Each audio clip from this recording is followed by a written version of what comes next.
Birinci kategori mesela, ikinci kategori, üçüncü kategori diye, yani 3 ve 4 var. Sizinki dördüncü kategoridir.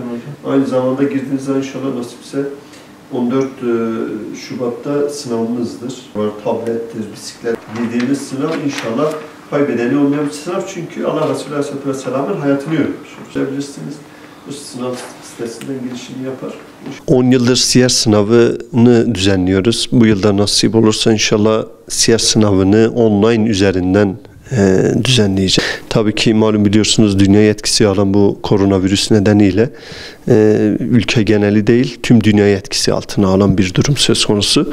Bu yıl internet üzerinden peygambersevdaları.gov.tr başvurularını gerçekleştirebilirler.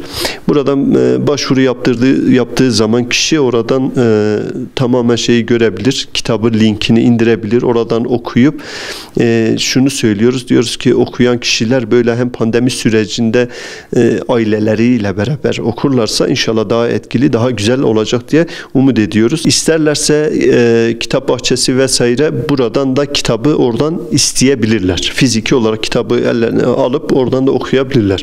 Pandemi olmadığı yıllarda Umre'ye götürüyorduk. Umre ödüllüydü sınavımız.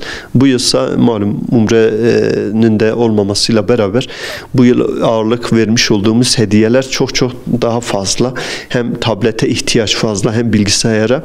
Bu konuda hem tablet dağıtacağız Allah nasip ederse, hem de aynı zamanda bilgisayarlar, laptoplar, aynı zamanda drone, aynı zamanda altın, bisiklet vesaire 1001 çeşit inşallah ödülümüz mevcuttur. 7 Şubat son başvuru tarihimizdir.